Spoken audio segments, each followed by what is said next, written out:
Hi, Chris. How are you? Good evening, Rod. I'm very well. I'm in the shed. It's wet. I assume it's the same in Swansea. It is very wet at the moment, but it hasn't been that bad the last couple of days, actually. Yesterday was gorgeous down on the beach. The sun came out. Nice. Yeah, actually, I could imagine yesterday being lovely down by the sea. Here, it was a beautiful day, but we don't have the coastline that you have. It's okay though. You know, you have other things. You have airplanes fly over every so often instead. Yeah, especially at the moment as we're in multiple wars with multiple countries. There are lots of airplanes, and I live in between two big military bases, which I wouldn't recommend. That's probably a bad move. I was in your part of the world actually this week, or last week. I was in Bath on Thursday into Friday. We had a team building meeting in Bath, which was very nice. I always quite like going there. It's quite pretty. It's one of those old towns for non-British listeners, which are sort of Roman based. They've all got the same sort of sand, stone, colory stuff going on. Harrogate's another one. York is another one. You know, they're very pretty, nice places to go. Quite genteel. Get all the money out you they possibly can. Not built for cars. That's all right. I went by train. Then you did well. No, I haven't been to Bath for a long time, but it is a beautiful place to be and not a million miles from me. No. So we're episode 108, which is amazing. And it's the 19th of February, and we're going to dive straight into follow up, I think. We are going to dive straight into follow up. So we thought we'd put Vision Pro into follow up as we won't have a dedicated section for it, but we'll do some Vision Pro follow up while it's still very much in the news. And there's some interesting stuff to begin with. Apparently, and we touched on this last week a little bit, I think, about when we're talking about subscription and one-off payments and stuff like this. But there's a few reports coming out, and this one's in 9 to 5 Mac, about the Vision Pro is making a return to upfront, fully paid apps rather than subscriptions. I wonder whether this is a short term fad and will ultimately go, but obviously people are trying to monetize. The people that obviously spent a lot of money and just want to buy some apps, and probably a very empty app store that's got dedicated apps. So I think this is a short term thing. I've actually been looking at a few apps recently, and I've noticed quite a few are doing lifetime subscriptions, which sort of, if you keep the app for a couple of years, usually around the 3 year mark, it then actually pays for itself. But it's really hard to know whether they're going to last. How long are you going to use the app for, and how long are they going to keep it meaningfully updated? But I've been looking into that. I think because I'd rather have one payment per year or one payment for the lifetime. But I'm not surprised by this on the Vision Pro. But I think it will pivot back to subscriptions as the user base swells. Yeah, I mean, they're quite specialist users at the moment, aren't they? They're people with a lot of money, or they're working for magazines, or they're journalists, or, they're just somebody who've got a particular interest in having this kind of Apple product. So, I mean, again, we did touch on it last week. Some developers have made their purchase price for the device back already by selling that one-time payment to their app. And they know if you've made a front end to YouTube, ultimately the chances are Alphabet or Google will come along and make the Alphabet app available for it. So it's a pretty short term thing. I think charging 1.99 a month or 15.99 a month for something like that, you're on a loser. Yeah, agreed on that one. It won't take long, I think. Give it 12 months and it will be in a different place. Apple will keep plugging away at the OS updates. More people buy them. They're opening up to more countries. They release version 2. The price will come down. Apple knows what it's doing. Yeah, there have been some reports on them being taken back to shops, and I can't remember if we're going to cover this week or next week. But the reasons people bring them back could be interesting. One person who definitely thinks you should bring them back and buy a Meta Quest instead is Mark Zuckerberg, who has said his Meta Quest 3 is better than the Apple Vision Pro for the vast majority of things. That's quite a claim. Yeah, that is definitely a claim. I mean, it's definitely better on your wallet. I've not used a Meta Quest, any of them, let alone this Meta Quest 3. Have you? I haven't. It's a Facebook product. I don't want it. Yeah, that's the problem I have. I know the Quests have certainly been popular, in a lot of communities, both young and old. I think it's certainly the one that you hear most around. I think just in social circles. But he's gonna say that though, isn't he? He's trying to drive sales. Apple would probably helping to get the hype into this category. So why wouldn't you then turn around and go, well, actually, you could buy three of my device for the cost of one of yours, and so why wouldn't you give it a spin? So I'm not surprised he's doing this. Is it better though? Is the question. And I guess we need somebody to do that comparison. But what it's not going to do though is allow me to log into iMessage or sync up with all my other devices, get all my iPad apps on it. I probably can't do Office on it. So yeah, I beg to differ with some of his statements there. What do you think? I think they're very different devices, really. I mean, for $500 versus $3,500, you can get more than three, of these. Is it only, sorry, I thought it was like 900 or something, but okay, apologies, $500. Yeah, so it's not in the disposable income category, absolutely not. But it's closer to the I don't mind taking a punt on this end than $3,500, that's for sure. I mean, it's an Yeah. interesting device. Like I say, I mean, had it remained Oculus that made this device and they didn't require a Facebook account to log into it, I might be interested. I quite like the gaming thing that's there. I think they have a fitness piece. You could see it being interesting for video conferencing. Some of the things that the Apple Vision Pro does, but I think it's a very different device. And again, the strings that come attached with it that you've mentioned, doesn't have iMessage, doesn't have iPad apps. That's probably a benefit for lots of people. If they are Windows users, they haven't got an iPad, they don't use iMessage. Presumably, you can get your WhatsApp messages on this. Lots of people use that. So, it's a different ecosystem at the end of the day. But the thing I found most interesting in one of the interviews that Zuckerberg gave was he thinks he's going to win because Apple won the last generation with the iPhone because they had the more open platform. And he's saying at this point, Meta is the more open platform. And I'm not sure that's true. Mm.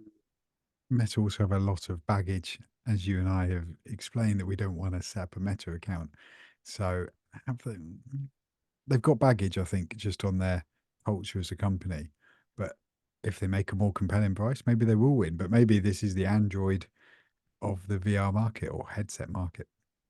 I don't know. I mean, this is version 3. Plus, they had a Quest Pro as well, which I think was $1,500, and it didn't sell so well. In fact, I remember linking on the podcast to how poorly received that was. This device has got advantages, and I think Apple should be looking at this going, we could make this out of plastic. This with the battery is lighter than the Vision Pro with an external battery. So there's something in that, isn't there? Yeah, there is. And they look good. The Quest Pro looks very Vision-esque, or should I say, the Vision looks very Quest Pro-esque because obviously it came out afterwards. I think it's gonna be interesting to see how it plays out. And they're competing in really different spaces at the moment, though, aren't they? I think that's the big thing here. It needs to settle down a bit, and I think it will, but it's going to take some time. It is. And one of the factors that might influence this is our next story, which is a journalist, Zach Hall on 9 to 5 Mac, can't find a prescription that he can wear inside of the Vision Pro. Now, that's very limiting indeed. Yeah, that is limiting. I wonder how many people that impacts, and is that just a short thing that will get resolved by version 2, or I don't know. Well, it's a prescription thing in that Zeiss make the lenses for these things. If they can't find a prescription to insert into the Vision Pro that supports that, then you're out of luck. So presumably you can wear contacts under this, and that's fine. But maybe his prescription is such that not all prescriptions are suitable for contacts, so you might just be knackered. And maybe ultimately, if this becomes a bigger product, or other companies other than Zeiss can do different things with the technology, and Apple allows it, because I think you've got to pair them with the device actually, because it knows how far away to set the lenses for that 1.3 meter distance based on your prescription. So Apple's got to allow somebody other than Zeiss to make the inserts. Presumably that'll come to other countries anyway. Um, and then there's a lot of sort of ducks have to fall into a row for this to work. So it's quite interesting. Yeah, it is interesting. It feels like these lenses a bit like printing cartridges where they've got a little chip inside them, and you've got to be blessed. Otherwise, you could end up bricking it in a future firmware upgrade, I guess. That would be madness. Anyway, it's a shame, but I guess on one level you could look at this and go, it's a bit of a gimmick at the moment, although there are very compelling features for it. Maybe version 2 or there'll be some other way to support this in the future, depending on how big a hit it is. So, I mean, it's that sweet spot, that Goldilocks zone. It suits most people. It's good enough. Obviously, if you're at either end of the spectrum, well, it's only one end of the spectrum. If your eyesight is sufficiently poor that you can't find a prescription to match it, then great, you're knackered. So, Yeah, you've had it, haven't you? yeah. I think they will chip away at it. They always do, don't they? They start with the mainstream product and then they start dealing with some of the edge cases. I mean, to be fair, they've been quite good at usability up till now. For all of our other criticisms of the company, their usability features have been world leading in many ways, and they allow people who do have limitations when it comes to using computers in a traditional way to make use of them in another one. So that's laudable. So putting it in that light, you think, well, it's a bit strange that they're limiting people with reduced vision. So, Agreed. Should we move on then to TikTok have released an app? yeah, it's just a very small thing. There was all these major companies that didn't have apps ready at launch. We already said Google are thinking about it, others are not, but TikTok have got a Vision Pro app natively, so well done, TikTok. Well, I think it's good they're supporting it. They probably just want to get their malware on your on your on your goggles so they can track you. Ooh. Well, I guess it's going to be primarily for consuming it rather than making TikTok content, particularly now you don't have music from Universal Music Group either on there. So it's a means of watching it, but TikTok one up Google. They've got a native thing and Google don't. I think it's smart to get there early doors because people are going to be looking to try out apps, and you may win some more people over. It is a possibility, isn't it? Let's get off the Vision Pro then and just talk about something we touched on last week, which is how Apple were removing personalized web apps, PWAs, in the latest version of the iOS 17.4 beta. We were theorizing whether this was deliberate or not. It turns out that it's deliberate. Did you see this story? Yeah, I did see this, and part of me thinks, you've just released updates like to macOS where you've made these apps work better, and now you're taking them away again on the iOS to conform with the EU law and or the DMA, should I say? And it just seems bonkers to me. If surely they could have engineered this one, it feels. I mean, it's not something I use. Maybe people don't use them that much, but it just feels a backward step for something. Surely they can resolve this. Of oh look, your default browser is Google Chrome. Launch in Google Chrome. Don't launch in Safari. Done. Yeah, so this is a solved problem on the Mac, for example, that you can set a default browser to be whether or not launches there. So I think this is the phrase malicious compliance again, as Apple have read this and are doing the hardest possible job to go the extra mile, not even the extra mile, just to say, no, we're not doing it. In fact, we're removing functionality you used to have just to be spiteful. And I know there was an interesting comment Gruber made about just don't live in the EU then. And I just thought that is how obscene a take is that on supporting the company at the costs of all things? This is another area's law. You have to comply with the law. And it just blows my mind slightly, some of the takes that are coming about this. Yeah, and surely Apple go, well, if you can't do this web app, why don't you go make a full app and sell it through our store? So we're not getting any further forwards, are we? No, we're not. There was a very long statement from Apple on the link to article on 9 to 5 Mac about why they're not doing this. But again, I just keep coming back to malicious compliance. It feels very uncomfortable that they're being dragged along as part of this, or so they're being pushed along. We don't even know if the EU is going to accept all these things yet. We've got a story later about what Epic's take on this is, and we know how they're storied past with Apple. But this just feels like it's out there to rile lawmakers to make them, they'll be forced to go further based on their compliance with this. Yeah, and I'm amazed we've not had any update because also we're two or three I think we're three betas in now, and yet we've heard nothing from the EU. We've heard nothing from Apple on it. It just seems to be just carrying along. So it feels like this is what's going to go live in a few weeks' time. Yeah. Steve Troughton Smith has a comment where he said, it's a complete coincidence that iOS killing PWAs in Europe means that PWA developers should move to the App Store if they want to be on the platform. Complete coincidence. Again, he's not being cynical. I think he's absolutely spot on with that. Yeah, it's a good take, isn't it? Very concise. Yeah, he has his point. Moving on, and I'm trying to rattle through a follow up because there's a reasonable amount in news. I like to keep my eye on web browsers. I just thought this was interesting. I haven't installed this one. I'm rushing to say, I just think it's quite novel that there is a group of developers trying to come up with their own browser that isn't beholden to Mozilla or Chrome or any of the others. It's called the Ladybird Browser Project.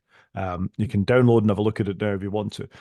That's interesting. The thing I found most interesting is if you click through on some of the links on the Ladybird Browser Project page, which is ladybird.dev, it actually links back to a whole operating system called Serenity OS, which I'm sure is some sort of Firefly reference. But if you have a look at Serenity OS, it's clearly a desktop of the 2000s period, which looks like Windows 2000 slash early Linux. So if you're jonesing for a bit of early Windows action in presumably quite a robust desktop with a web browser on it, you can have that with this. I just thought it was interesting. Yeah, very much of an era. I think it's fair to say on some of those screenshots, very Windows 2000 slash NT4. Yeah, but POSIX compliant, so it's a form of, well, it'll play nicely with Unix type things. So it's quite interesting. If you want that sort of look, the cynic in me just thinks this is another Unix FreeBSD sort of spin based on like a Windows 2000 sort of desktop. But I quite like how committed the community are to keeping things like this alive, even if it's only in very small patches. Yeah, that is true. It's amazing the effort that's gone in, I guess, to keep it going. Absolutely.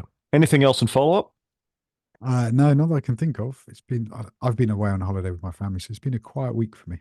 I've been desperately gathering news stories for us to talk about this week in case there wasn't a lot going on, because it can often be quite quiet following a big release. And I've got some. Should we do some news? Yeah, let's do it. Let's do some news. So the first one we hinted at a minute ago, and this is the news that Epic have had their Apple developer accounts reinstated as they're planning to launch a marketplace within the EU.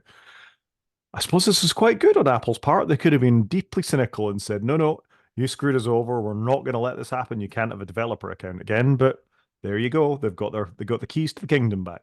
Yeah, I guess they wouldn't have had a leg to stand on. I guess they would have lost in court at some point. But it looks like Epic, they are going to make a game store. So I'm sure my children will be happy as they will be able to, I guess, get Fortnite on their iOS devices and continue playing it even more than they already are. I don't know. It'll be interesting to see what they do with it. No, they won't because you don't live in the EU, so you won't get this. Oh, that's a shame. I'm really upset about that. I hadn't thought about that. I keep forgetting we're no longer in the EU. It's probably the biggest thing I forget. Um, I'm glad they're doing a game store because I've not heard of anybody else really doing it, or a marketplace, should I say? Have you heard of any marketplace stores? All we know is that Meta aren't. That's been they've ones have come out and said they aren't. And I feel like Microsoft said the same sort of thing that they wouldn't. Yeah, no, I think Microsoft wins it. So it feels like Epic's the only one really going to do anything in that space. Well, they've got a lot of users playing a lot of games. Well, playing Fortnite certainly, and a couple of others Playing who a are, lot of users playing one game, a yeah, lot. and buying the horse armor for it. So they can probably cover that. So there's a little article on 9 to 5 Mac. Quite a few of the articles are from 9 to 5 Mac this week. Just talking about this, and Epic have officially said, we've received our Apple developer account and will start developing the Epic Game Store on iOS soon, thanks to the new Digital Markets Act. We plan to launch in 2024. Epic Games Sweden AB will operate the mobile Epic Game Store on Fortnite in Europe. With the store leading team development, Epic Games Sweden has 3 studios and 60 employees. It's good size, isn't it? It's not nothing, is it? And they've already done the tooling, if you remember, to take payments without Apple. So this probably isn't a big deal for them. Yeah, I mean, they had it running on the Mac. They had it running on iOS. They had it running on iPadOS. I remember standing in the west coast of Ireland, the Cliffs of Moher, the day after Fortnite dropped on the iPad, and there was a group of kids all playing Fortnite on their iPads. Wow, okay. Remotely on, I don't either tethered to their parents' phone or tethered to their own phones, but they were all sitting playing Fortnite. Out in the middle of nowhere on the west coast of Ireland. And surely you could look at some pretty scenery or something instead. It was some amazing things to look at. But no, they had their heads in Fortnite, so they've got a market. Yeah, they've got a massive market there. They do. Other little bit of news that we can sort of almost glance over, but it's kind of an endorsement.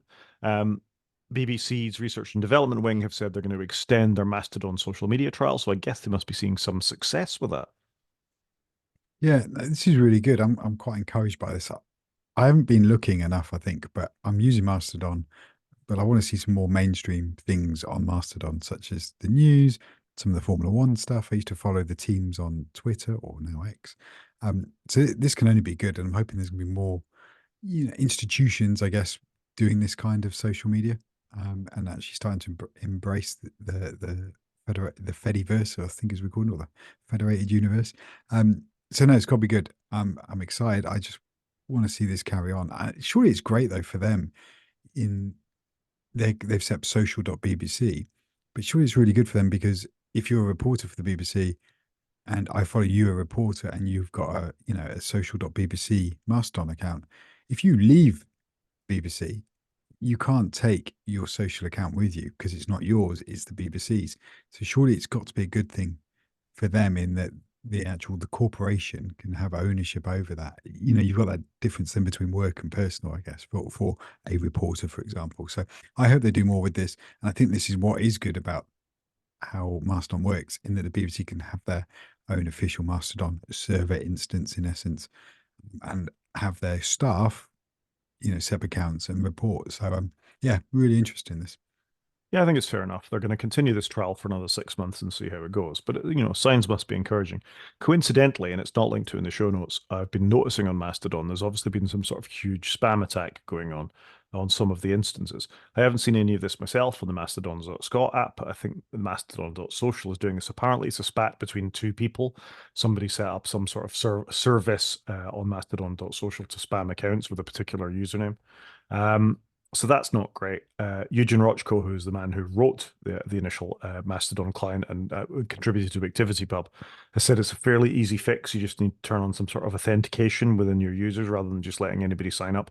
But this could be interesting if you sort of take a step back and think all the things that are going to plug into ActivityPub, like Threads, like Blue Sky Social, and some of the other things that, as an open source network, they kind of need to deal with this kind of stuff fairly early on. Twitter is neck deep in bots. It has been for a very long time, and spammy accounts and things trying to get your account off you.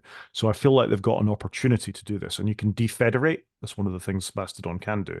A particular spammy instance, if it is spamming all your users, but it's something to get a handle on now, and you hope they deal with this before the growing pains.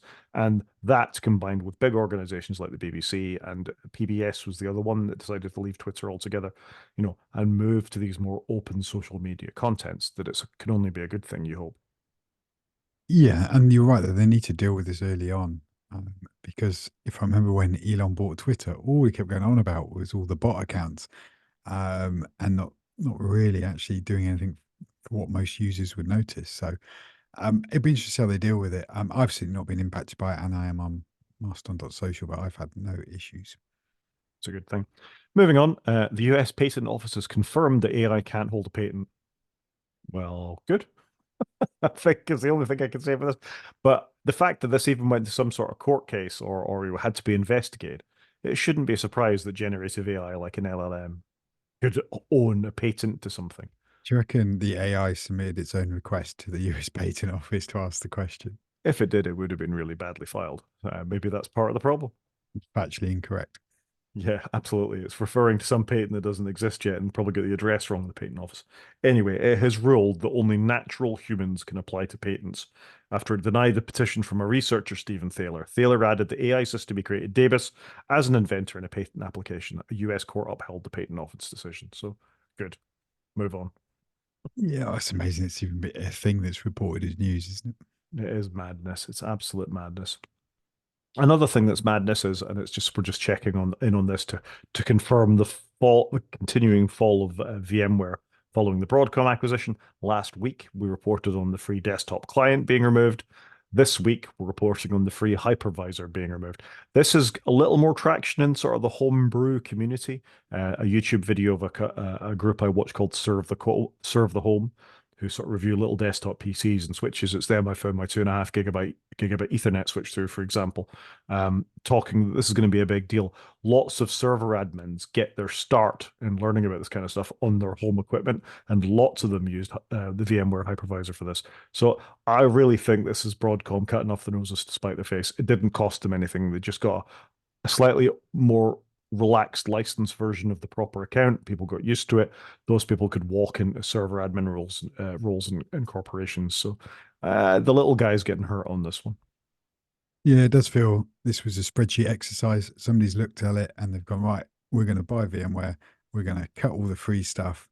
And they're just doing it by the numbers. Whereas what they're not seeing is the indirect benefit that some of these things are bringing. So it's a shame, but you can imagine how the conversation's gone. They've just literally gone, that makes no money. Let's not spend any effort on it. Bye. So Yep.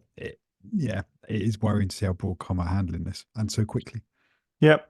Looking at companies that can change their opinions, so Peloton, which announced it was getting rid of Apple Watch gym kit support, has changed its mind. Now it's not getting rid of Apple Watch gym kit support. So, yay, Peloton.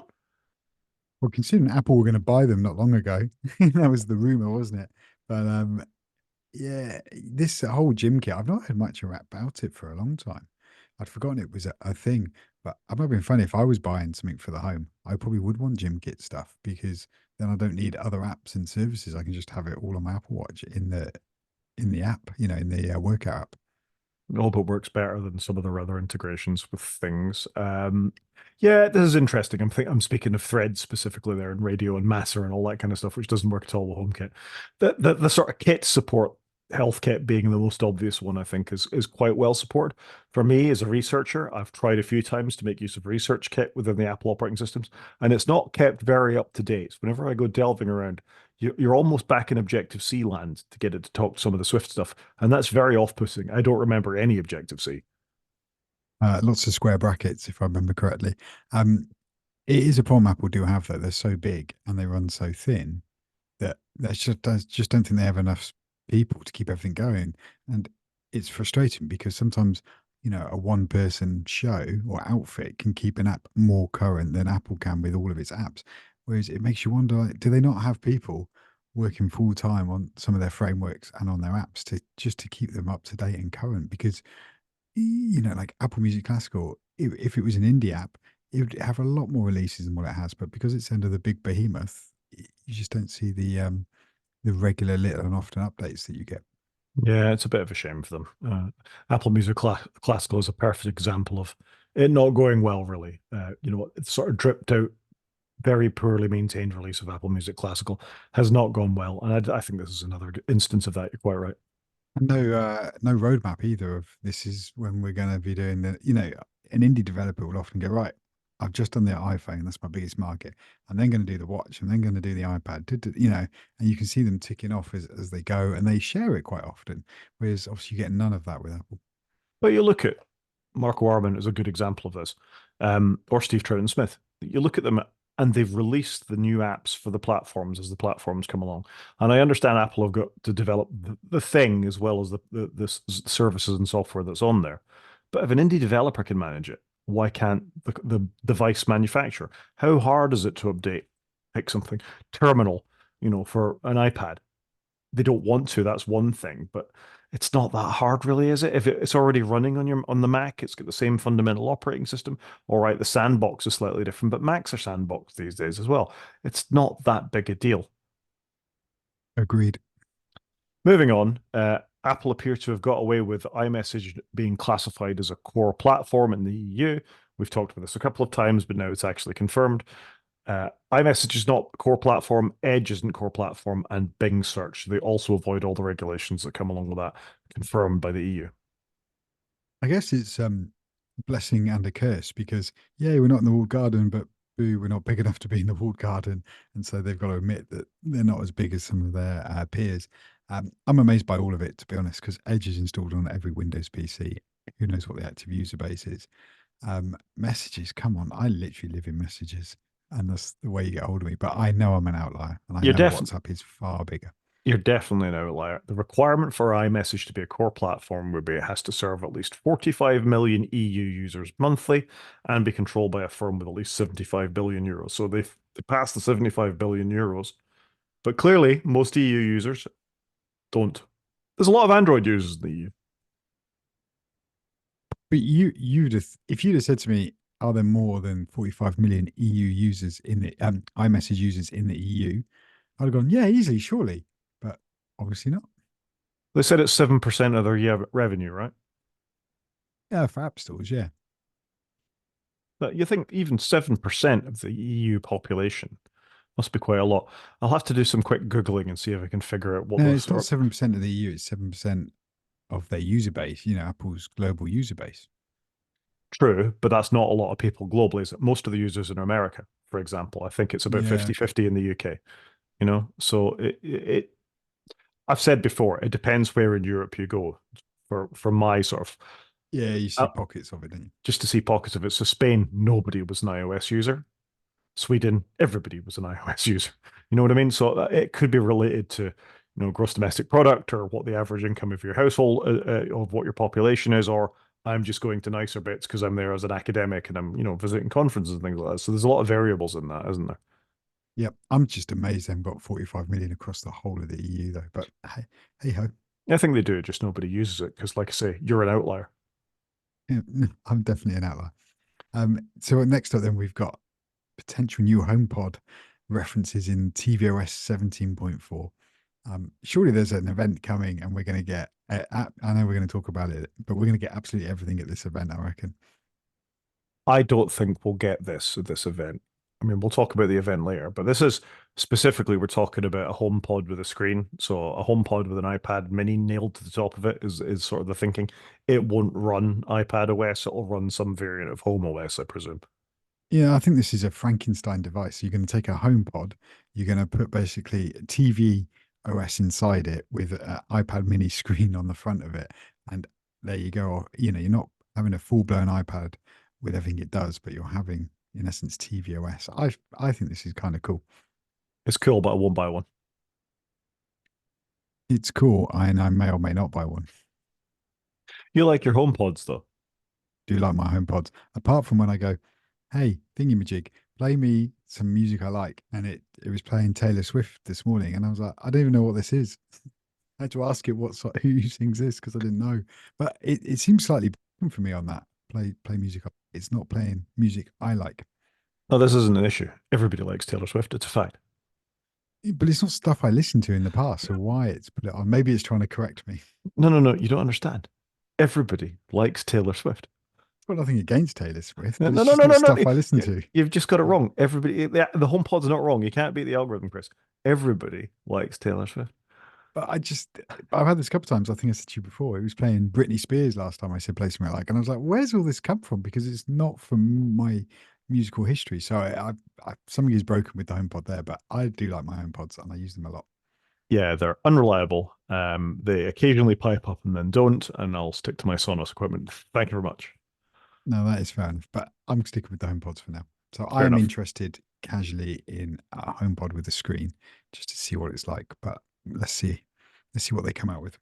So I'm going to go off on a very, very slight tangent. I occasionally bend things towards healthcare rules and IT type stuff, um, as I have done before with a Palantir deal in the UK. And I just thought this was three interesting stories where these sort of worlds collide. The first one absolutely blows my mind. And this is a story on the register about Dutch insurance agencies demanding pictures from cancer patients to be sent in. So, despite the fact this is explicitly not allowed under Dutch law, the insurance companies are demanding that they get to see these images to prove that they had, some form of operation on the breast. And it just blows my mind that this is something anybody could ask for.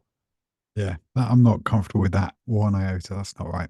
No, surely all you need is a letter from your doctor to say, that's all you need. You shouldn't never, ever have to send pictures of your surgery to your insurance company. Completely agree. Anyway, it's a horrendous story, and I thought it was worth highlighting because it is such a horrendous story.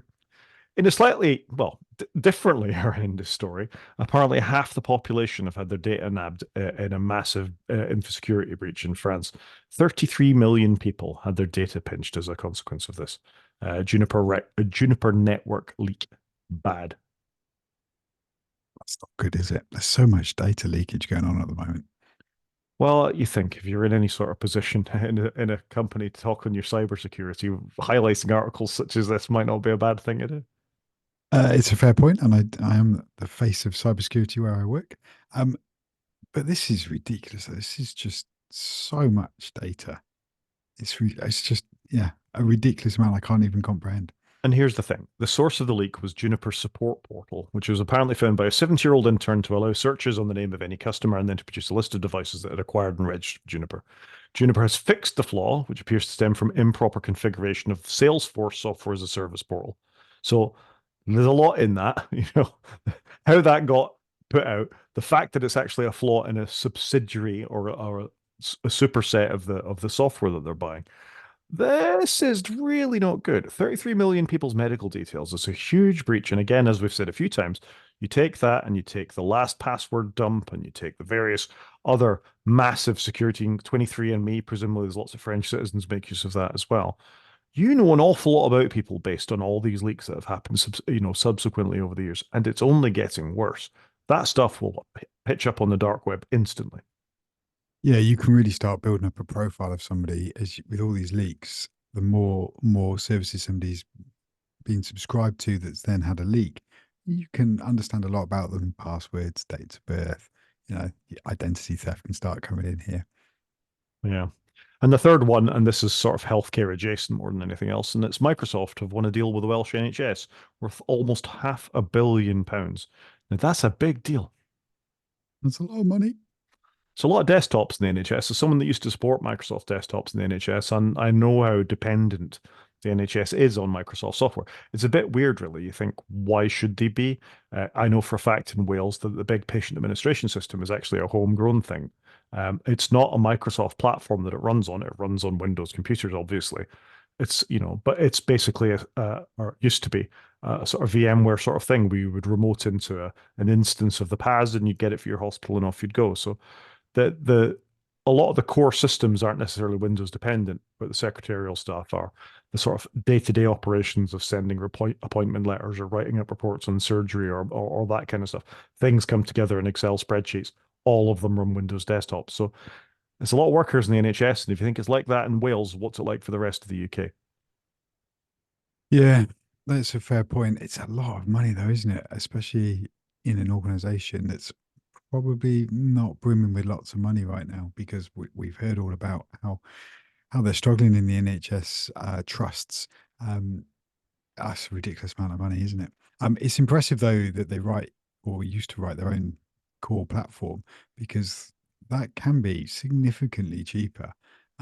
Because certainly I've been through it where you've moved from an on-premise solution or a local solution that's been developed to an off-the-shelf solution.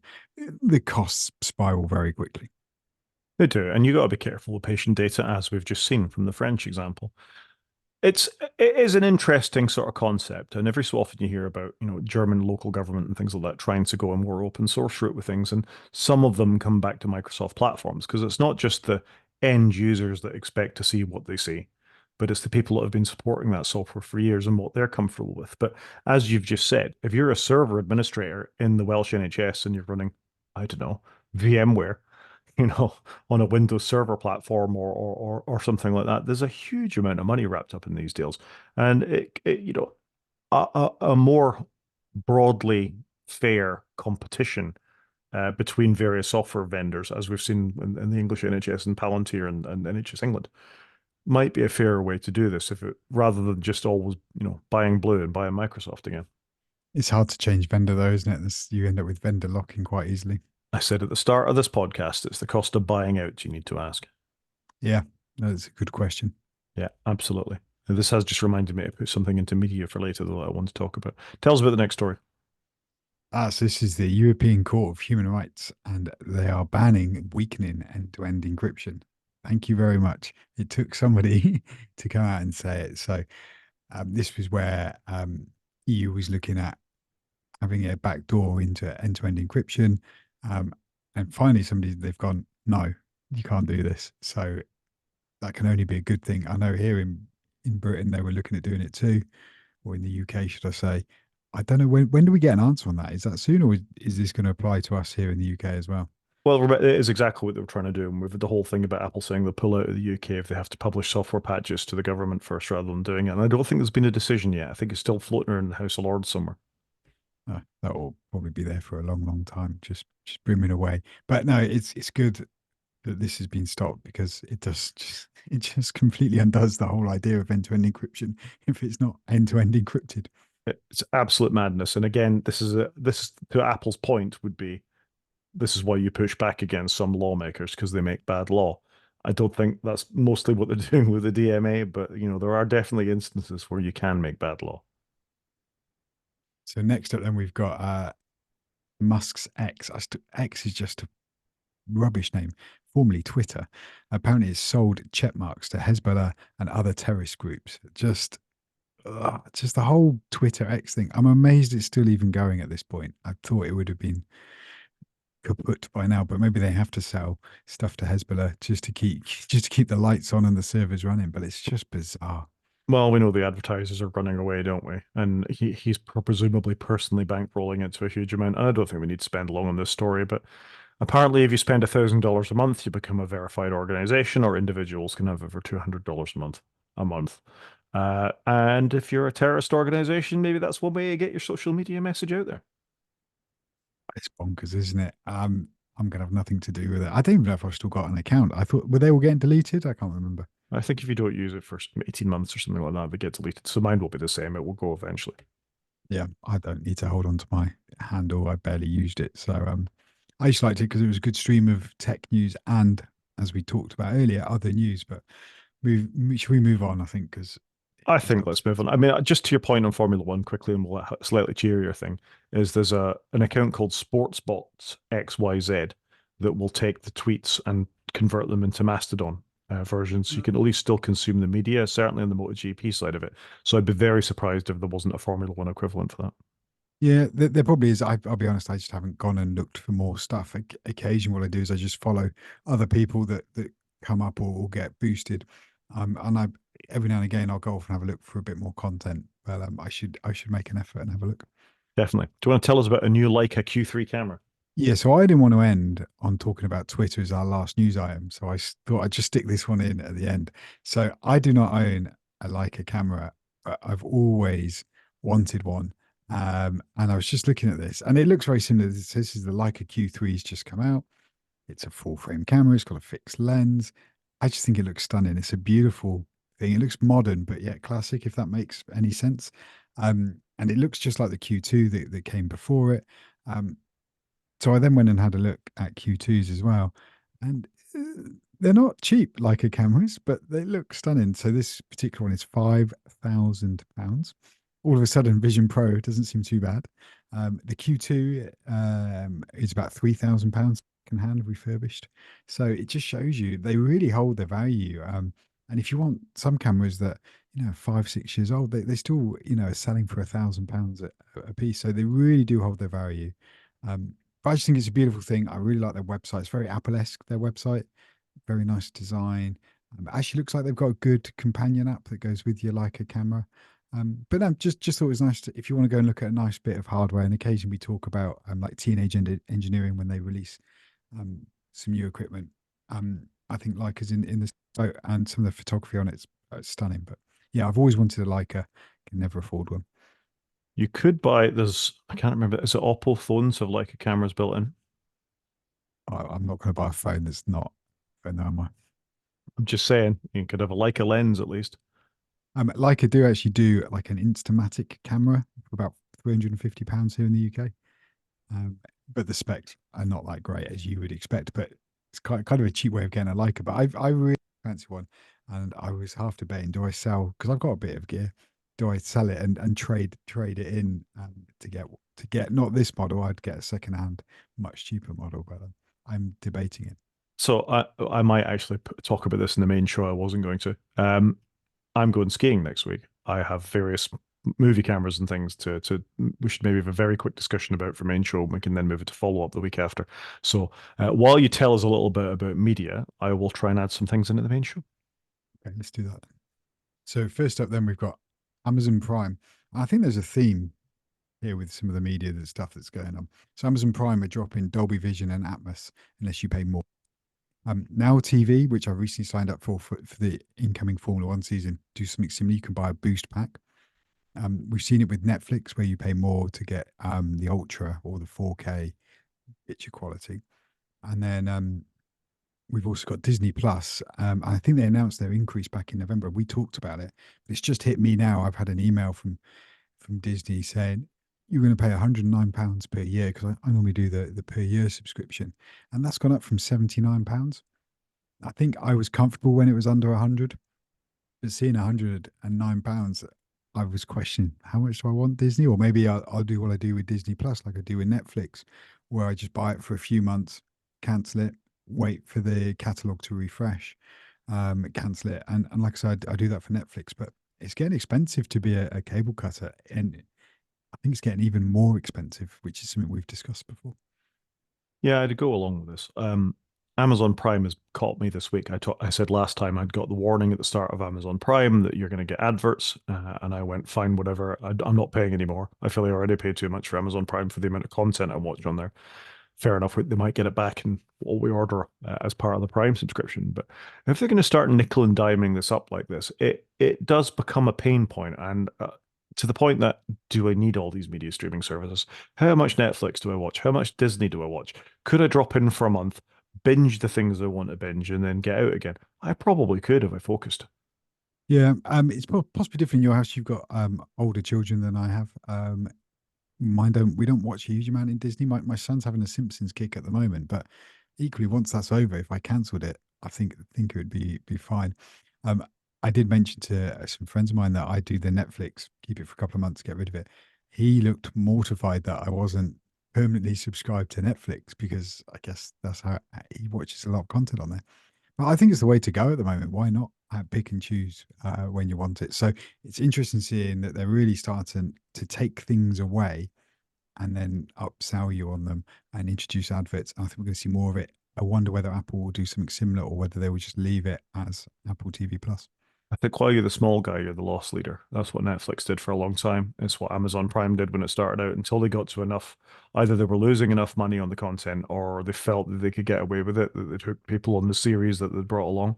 So for now, I think Apple won't. Instead, they're just increasing the prices of their subscription anyway, aren't they? You know, they've done that with the Apple One Plus, I forget what it's called, Apple Premium account. Anyway, that went up £5 or £6 per month. You know, there is a consequence for these things. So I think Apple won't directly increase the price of it to those of us that are subscribers, other than increasing the price overall. But the rest of them absolutely are. And it's a problem. It's going to cause a rise in piracy, I confidently predict. As people cut out of these services and the odd thing comes along that people talk about, they're going to go back to looking at alternative means of getting this content. And I don't think that's right. That was the great promise of Netflix, is that piracy fell when everything is in one place for a reasonable price. Yeah, it's I don't know. I don't like where it's all going, but maybe we've had everything far too cheap and they've got us all in. I don't know. I disagree. I disagree. When I think about it now, I'm paying for ITV, Channel 4, Netflix, Disney, Amazon, Apple. Is that it? I'm, I'm missing something. Am I? No, I think that's it. Oh, my MotoGP streaming service as well, which is horrendously expensive. I think it's 200 quid a year. So yeah, Oh, I'd take that. I'm paying £26 for Now TV, which gives me the whole of Sky Sports. So there's more than just Formula One. I've got Amazon Prime. I just looked that up. That's about £100 a year. no, this is just the MotoGP subscription. That's not everything else as well. Oh, okay. Yeah, Wow. Okay. And then Netflix though is what, £20 a month? So that's £200 yeah, on its own. yeah. It's not worth it. So let's move on. It's making me depressed about the money that's coming out of my bank account. Uh, I've watched two things this week. I watched Pirates of Silicon Valley, which is an older movie based on Steve Jobs and Bill Gates, based on a book called The Fire in the Valley, I think it was called, which charts the sort of dawn of Microsoft and Apple. It's not as good as I remember. It's got Noah Wiley and Anthony Michael Hall as Steve Jobs and Bill Gates, both well cast, both charming actors. I don't think the first time I watched it, I realized they did not pull any punches about I'm going to use the word dick, Steve Jobs was, about his daughter, about the foundation of the company, about how challenging he could be at work with, and how evil they portray Bill Gates, frankly, who was in the right place at the right time. Um, yeah, not a great film, but I did quite enjoy it. Oh, I'm gutted. For a moment, I was going to go and get, see if I could get on Apple TV and buy a copy. But if you're not raving about it, maybe I won't rush to see if I can It's watch it. I'll tell you what it is though. It's better than that Michael Fassbender slash Danny Boyle film that came out a few years ago. That's one of the most dull things I've ever watched. It was better than that. Mm, but not great though. You haven't inspired me to watch it. No, I wouldn't rush to watch it. It's fine. It's a bit sort of public service documentary type more than anything else. To me, you watch something like this, the standout thing is the BlackBerry movie. That's how you do a sort of retrospective retelling of how a business falls apart or what happens during a business. Same as The Big Short with Margot Robbie and Steve Carell told the whole housing boom and bust thing that happened. That's how you do those kinds of films. This is not. Jobs was not, and I haven't seen the Ashton Kutcher one, but I presume it is not either. Interesting that you rate Margot Robbie for being in the long short. What's it called? Big The Short. Big Short. Because she's in it for like 5 seconds, sat in a hot tub. You forget all the others I that are said in it. I said Steve Carell as well. No, that's fantastic. But I think something like the Blackberry film though takes a very techie subject, but actually makes it accessible. You could easily sit and watch it with your partner because everybody knows about how big Blackberries were. Nobody really appreciates how quickly they fell and just disappeared into nothingness after the iPhone came out. So yeah, I'm disappointed that nobody's ever really done a good Apple film. I think for some reason it seems to be one that people have struggled to do. Yeah, they're probably still too current a company. The other thing that's very disappointing is the Marvels follow up to Captain Marvel on Disney Plus. It didn't do very well at the cinema. It was lots of reshoots. Three quite interesting characters. The real problem with it is A, it was a bit dull, and B, it very much depended on you having consumed about 18 hours of Marvel TV content as well as the movie stuff. Who's got the time for that? Yeah, definitely not for me then, because I am so far behind on the Marvel world. Yeah, no good.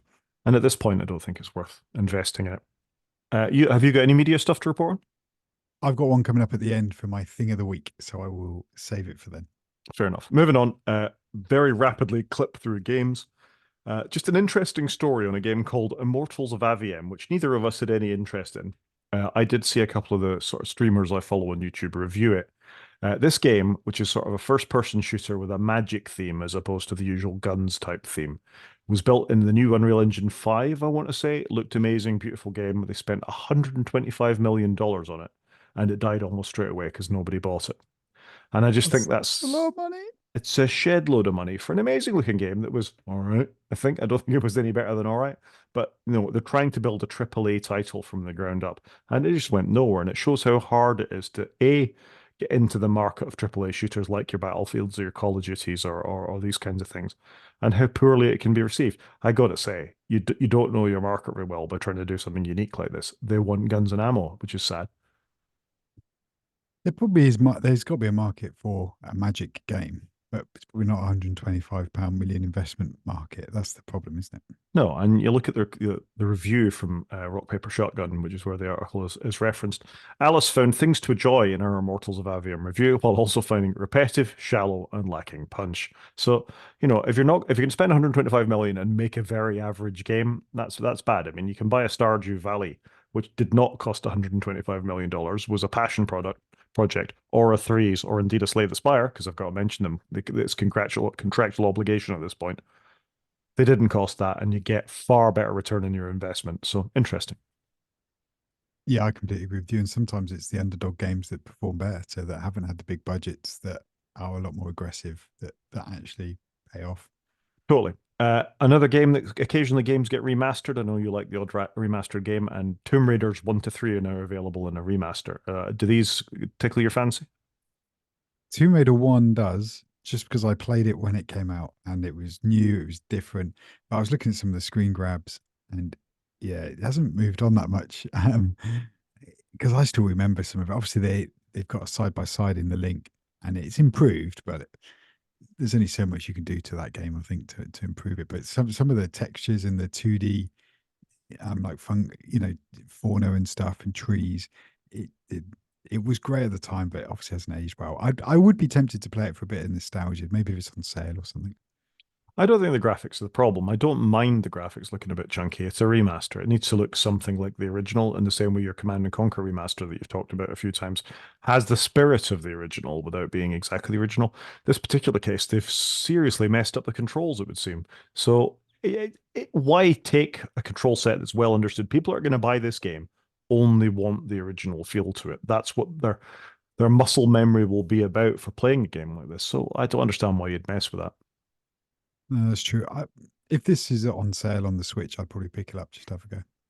Fair enough. I Uh, think it would run well on the Switch. Though. It's probably the good console for that. Steam Deck, come on. Oh well, the Steam Deck, that's fair. Yeah. You probably get it on sale on Steam far more likely than you will on your Switch. That's fair. I see. I think my Steam Deck is kind of my strategy device that I plug into my keyboard and mouse because it's my portable PC. Speaking of portable PCs, how's that Playdate working out for you? Because you can now just buy them without a waiting list. Yeah, I know. I really need to fire it up and have a go with it. It hasn't been turned on for this year. Serious question. Is it the screen? Is it the fact that there's no backlight that is sort of part of the problem with that I device? think that is part of the problem. Yeah. I think the screen, maybe color. Uh,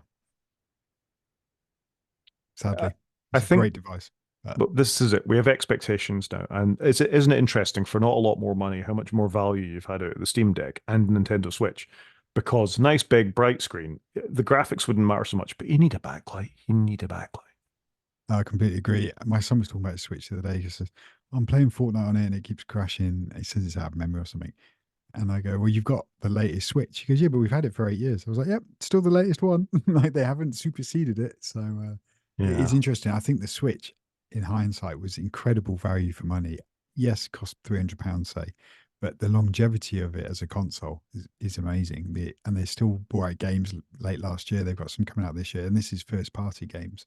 So it's fair play to Nintendo. I know it's underpowered and it's not for everybody, but some of the games you can get on it are fantastic. it's very Nintendo. Bring a console out and absolutely flog it to death. Look what they did with the 3DS. the many 3Ds because Yeah. there were lots, weren't there? There were lots from the original one down to the 3D SXL. They did a proper 3D one, but well, it wasn't proper 3D. It had a fairly dodgy 3D sort of effect on it. It wasn't a Vision Pro. The Wii hung around for ages. The Wii U was really just the Wii again, sort of redressed. So fair play, Nintendo. All you've done is bang a slightly better screen on it, and you've kept selling the same thing. I wonder if they're too scared to bring out a successor because they have very much a TikTok relationship with new hardware, don't they? They do, but the game's always bringing through.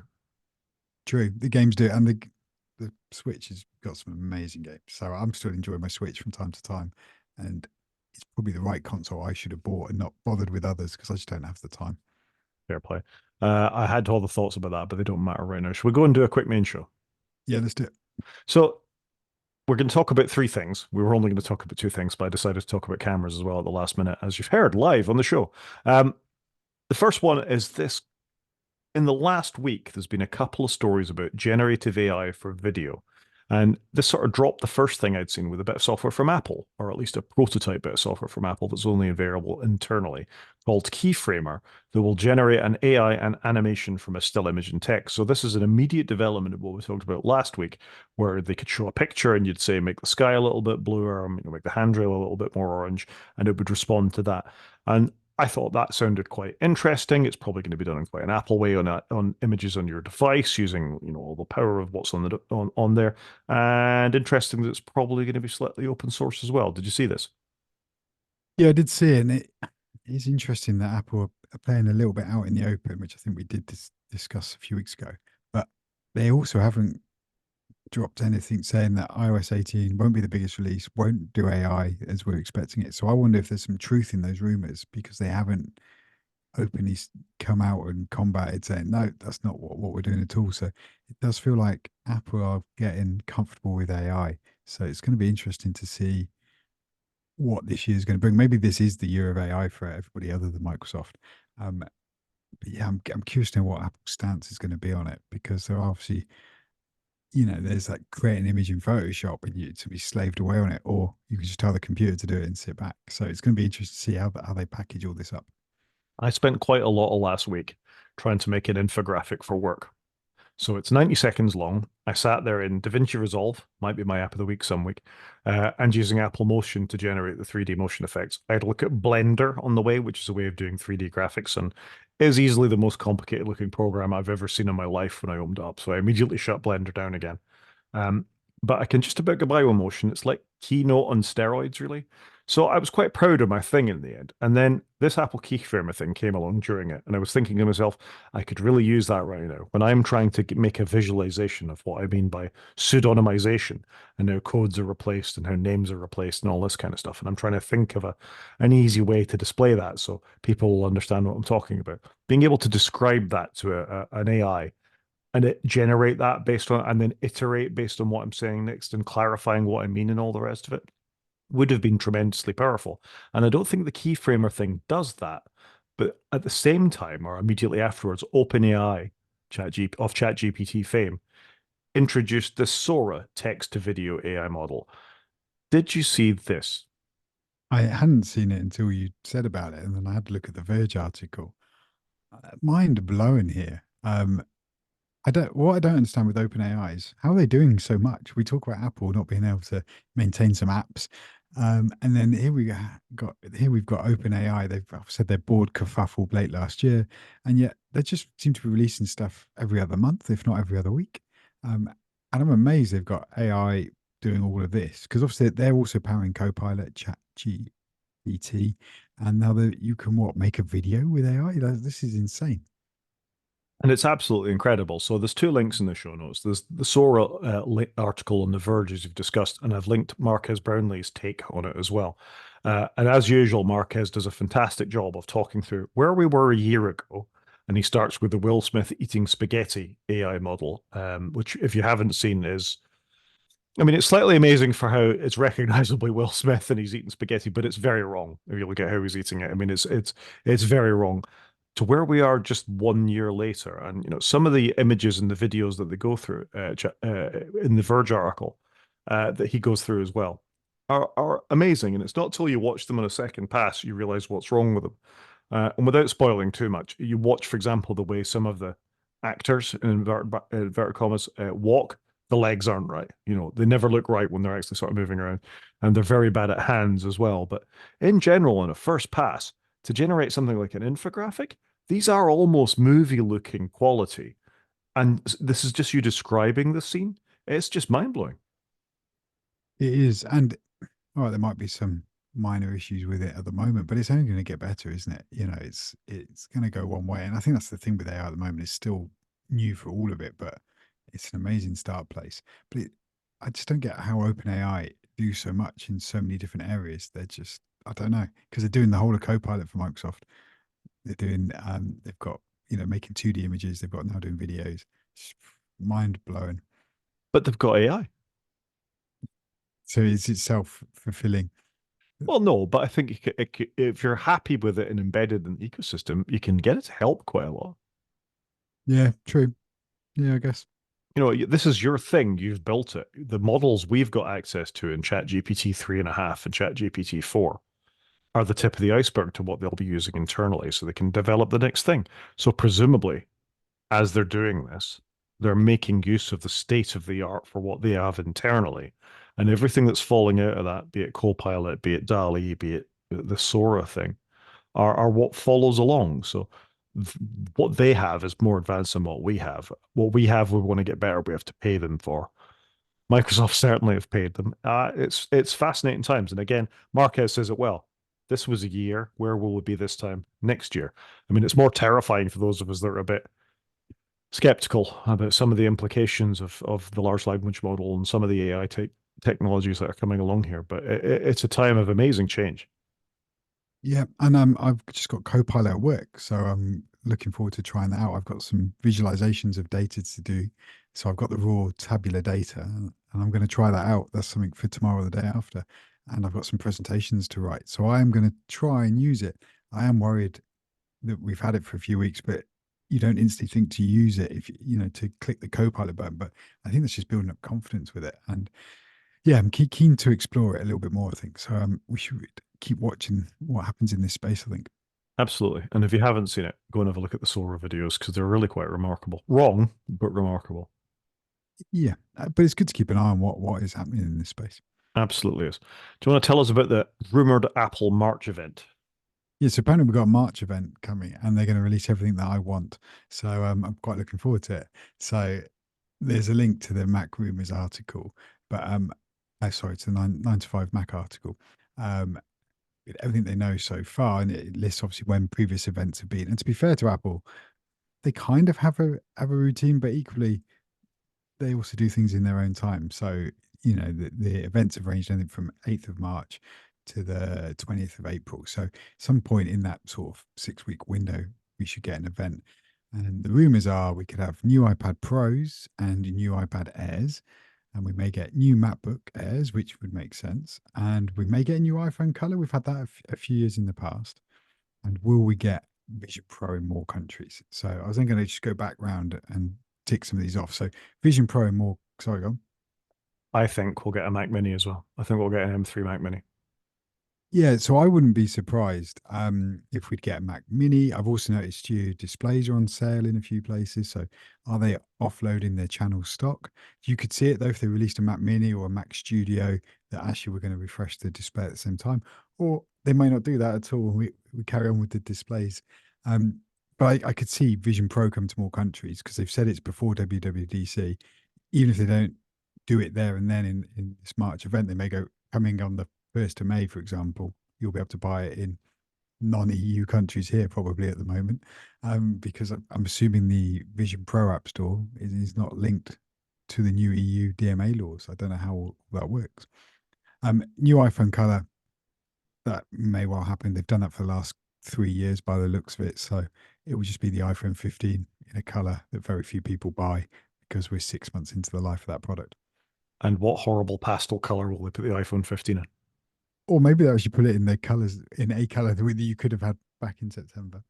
And then MacBook Air, I think we'd all expect the 13 and 15-inch just to get the M3 basically and largely stay the same. Fantastic devices as we've discussed. And then the iPad hopefully will be the main event because none of the iPads got updated last year. No, but only because they haven't been touched in the longest time. There's talk of the iPad Pro going to an OLED screen. Sounds very expensive. Um, don't know what the size is going to be. There was talk of getting a bigger iPad, or will it stay at the 12.9 inch and the 11 inch? And then there's also talk of the Air getting updated, but that now getting two sizes of screens. So I don't know whether the iPad Pro will go up and serve a bigger, a higher end market, and then the Air will fulfill the current iPad Pro market, if that makes sense for screen size. Will they update the iPad Mini or the regular iPad? Remains to be seen. So quite a lot going on in that space. Hopefully the Pro would, get an OLED screen, get the M3 chip. There's talk of it having new keyboards in line with the basic iPad that came out 18 months ago. Horizontal webcam on it, maybe more than one port. There was talk of. So everything's up there, or they may just release exactly the same thing with an M3 chip in it, like they did last time. So I think it's quite an interesting event to see what's going to come out. If they do the Mac Studio, Mac Mini, will we get USB-C keyboards and mice, which we all thought were coming last year? Um, they do the AirPods Max. They need doing. There's lots of them to release. I think so. It's going to be interesting to see what comes out. But as we know, they don't release everything all in one go. We never get everything that's been potentially rumored. So it's going to be good. I think we are due a refresh of equipment. I was in the Apple store just last week, killing some time with my kids while they were playing Angry Birds on the Mac. I was telling them they were playing Angry Birds on a £2,500 laptop. They were a little surprised, but there was nothing for me to go and have a look at and play with because I'd seen everything that was in there. So I'm hoping some good stuff's coming. Yeah, that's interesting. So I'll deal with a couple of my thoughts and then we'll come back to the iPads. I hadn't realized the Mac Studio wasn't an M3 yet. I thought they'd moved that to an M3. So I went away and looked, and a Mac Studio with an M2 Ultra, and it's 4,199 quid. So there you go. There's your Apple Vision Pro. Makes it look like a bargain. And I bet it's a great desktop computer if you're in the market for one. But no, they haven't done that. And obviously the Mac Pro hasn't been done yet. So really the desktops haven't been done. Will they Yeah, even do the Mac Pro? Has anybody bought it?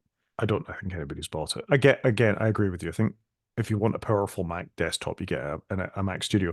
It does make me think now. I'm reversing my opinion on the M3 uh, Mac Mini, that maybe they'll do a separate Mac focused one and they'll sort of bump them. I don't know. To me, this is all going to be about the iPads as much as anything else. I think we'll have definitely have new iPads. I think we'll have a new pencil to go with a redesigned thing, because part of the problem of moving that camera is where the magnets attach the pencil on.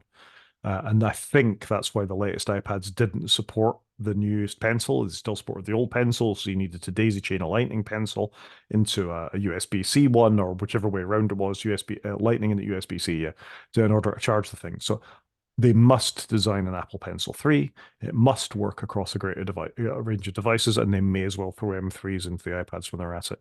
I don't think they'll cost as much as they were predicting that they would, because they've seen how the markets react. And let's face it, sales of the iPad aren't great anyway.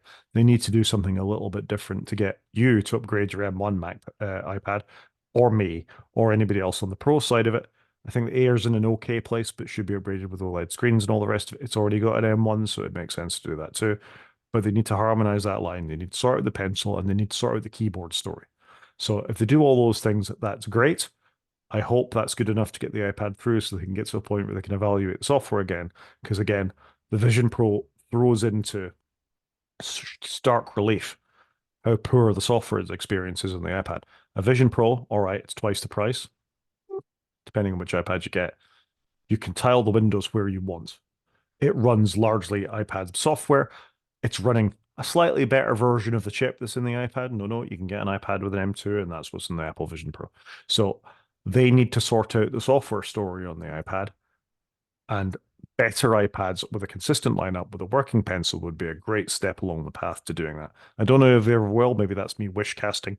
So I think slightly better iPads, definitely an improved pencil. Otherwise, what are you doing, Apple? And sort out the keyboards, because they're apparently unreliable as well. I think that hinge that's everything that's on the top end keyboard, it's too expensive. I don't think that'll change, but it's too complicated.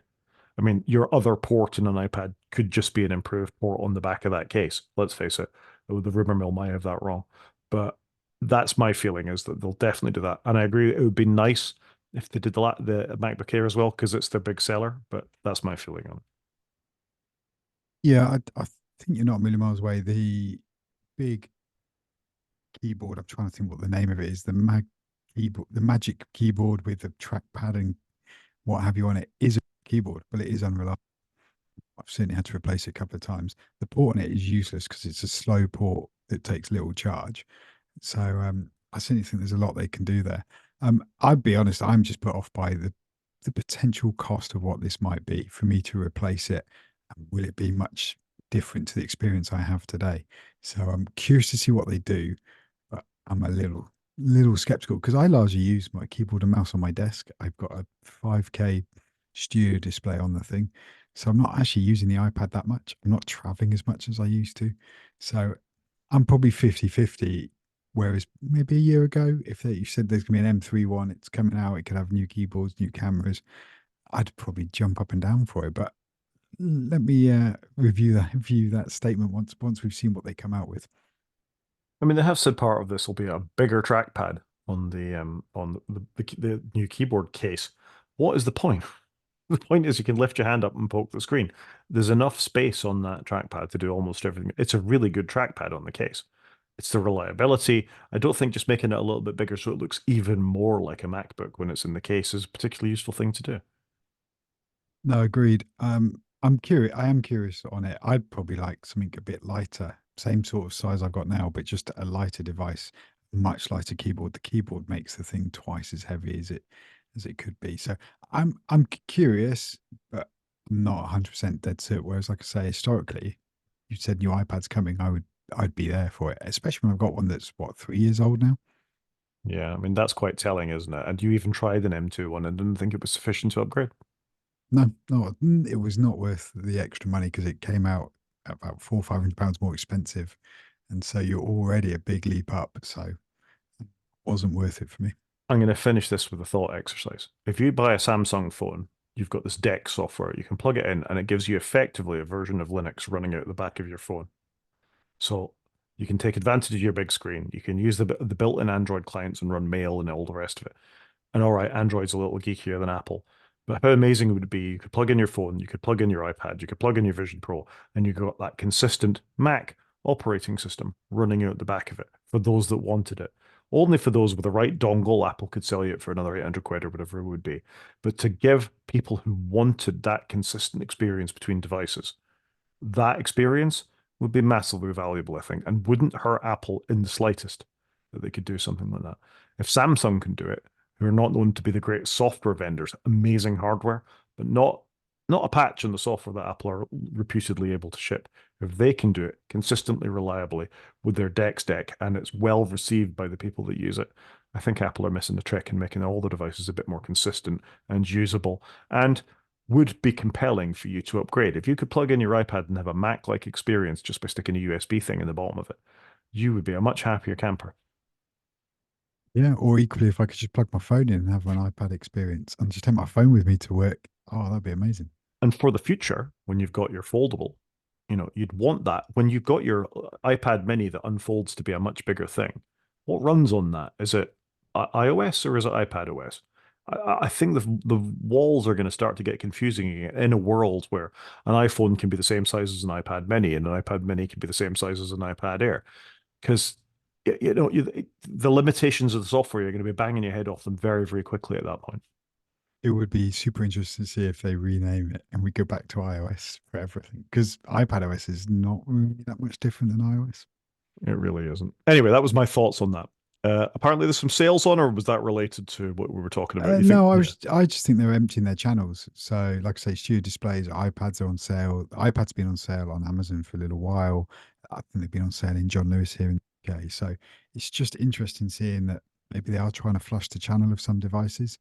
So let's see where we end up. But I'm looking forward to an event. It's been a while since we've had. I think it was what, September? Did we get one in October? There was the. I don't even remember No, now. there was the Mac one. I was on holiday, Yeah. wasn't I? They did the Mac one at night, which was it was at a strange time, and they brought the M3 out. But that was a very minor event in the scheme of things. They put a very fast chip in the Macs, but nothing else. That was the podcast I had to do by myself, Chris. Did do it by yourself. I was lounging. I think Um, one day I'll have to return the favor and see how you're going with the editing and the posting and all that stuff. oh my good lordy. Yeah, I don't know what I would do. I guess you're a bit more qualified for it than me. But no, I'm looking forward to an event because I thought we'd have had one for the Vision Pro, but we didn't. So I'm looking forward to it. So if we get one, actually get WWDC in June, that'll be nice. Fair play. Moving swiftly along on something else that just occurred to me. This will be a very short topic. So I'm going skiing next week. So there'll be an early recorded podcast. So if the news isn't bang up to date, I'll use Chris's line. If Apple buy Nintendo, we're probably going to miss that. So we're going to record something a little bit in advance. But as I was getting ready to my stuff together to go, the last time I went skiing, I bought a new GoPro for it. So GoPros are little action cameras, and I've had them a few versions of it, going back to the original GoPro. I had a 2, I had a 4, 5, and then I have this GoPro 9. The reason I bought them were my kids were very active. They were at the beach. I didn't want to take my iPhone in the water. I did a little bit of motorcycling off road, so I could record a little bit of that. I had my reasons for them, and then skiing. So as the years have passed and iPhones have got better, I've felt less and less needs to buy GoPros, and I don't do off-road motorcycling, and I go skiing an awful lot less than I did, and my kids are older. So I'm looking at this GoPro 9 that I've got in a box over there, and I'm thinking, now at this point, I'd normally be thinking it's time to upgrade and go for the latest, greatest GoPro Hero 12, which is 499 quid, with amazing image stabilization and 120 frames per second, 4K, and all sorts of amazing, even wider lenses on it. And I'm wondering, do I need to bother? And as a thought exercise when you're upgrading things, do I need to bother? Well, it's like me with the iPad, isn't it? Do I need to bother if they bring out a new iPad and spend a lot of money? I have no idea what the spec of a GoPro 9 is. Um, but it's 400 quid. It's a lot. And you said you bought it when you went skiing. So is this the thing you do? You go skiing, you buy it, like this is the cost of the holidays, you buy a new camera. Well, I used to have more reasons, I think, is where I'm going with this. And I've put in the show notes the links to the GoPro Hero 9 just to give you some idea of the specs of it on the Amazon page. It's not a bad spec, the GoPro Hero 9. It's not that old a device. It will do 4K at not the highest frame rate in the world, but it will do it. It has got a bit of image stabilization. It's got some things built into it that you really, really don't need in a camera. It has its own variant of Hey Dingus, start recording, stop recording, all that kind of stuff. I guess it makes a bit of sense when it's stuck to the top of your helmet on your motorbike and you can't, you got hands and gloves and you can't press buttons and all the rest of it. But it all feels a bit redundant because the battery life on these things isn't great. It's more that everything else that I had justified to myself that I was going to buy a GoPro. Young kids at the beach on holiday, motorcycle, da da da. I have older kids. They don't go to the beach. iPhones are now waterproof. There's all sorts of things that are contingent on, do I really need to do this? Or actually is what I've got more than good enough for my holiday? And will I just use it once and then not sit in a bucket? The other consideration for the GoPro when I bought it was this was the first version that you could use GoPro software on at the start of lockdown for using as a webcam. And that's not a problem anymore either. So I mean, I'm leaning towards no, but it's an interesting thought experiment as your gadget buying impulses go. Yeah, do you know what? I think I don't know whether it's because I've got older or I've had less desire to buy gadgets lately. I think maybe just the ecosystems have stabilized a bit more. And so I'm not in a rush to get a new iPad or a Mac.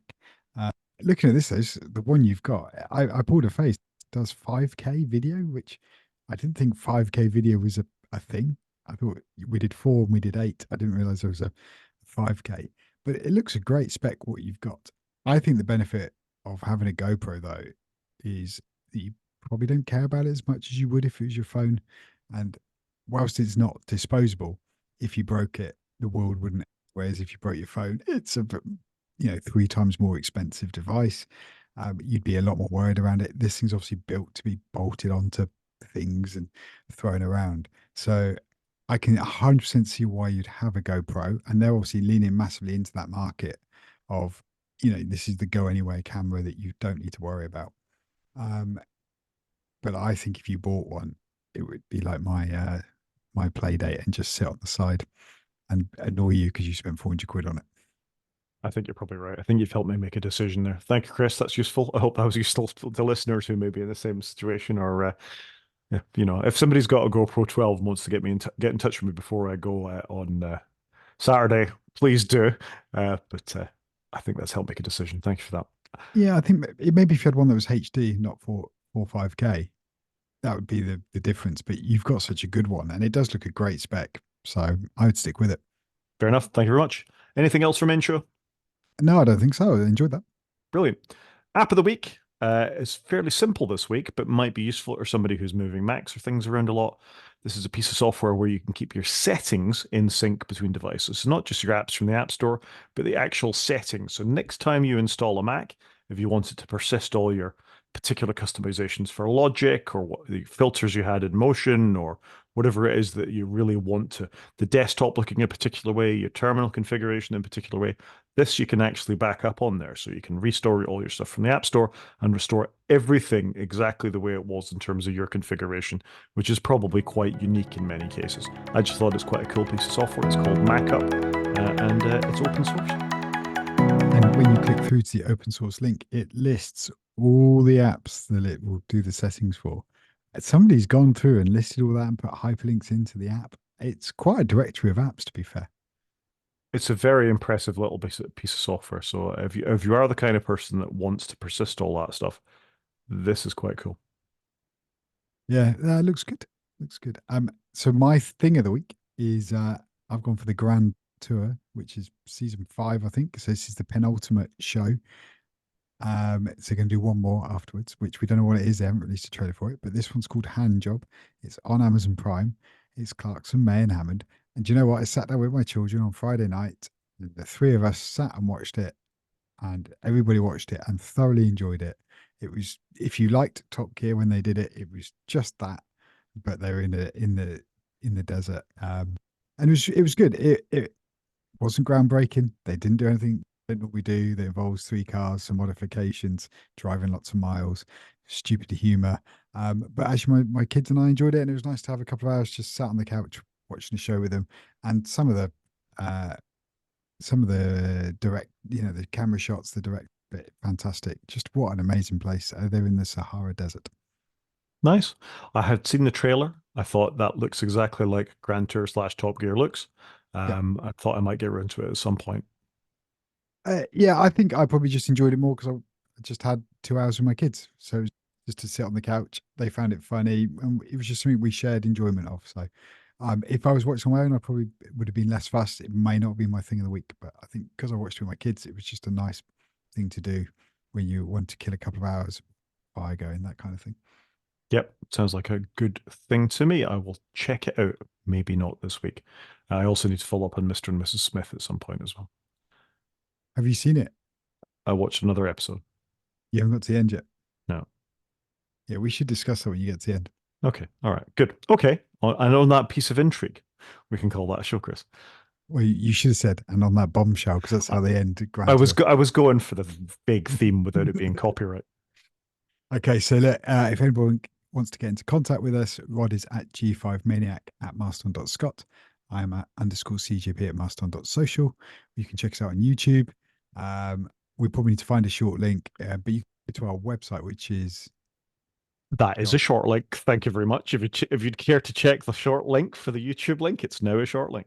that's a horrible link. So t.ly/7w5ta. Rolled right off the tongue. Nothing like it, but it's a short link. Or you can drop us an email at wakefromsleep@protonmail.com. Talk to you next week, Chris. Cheers, Rod.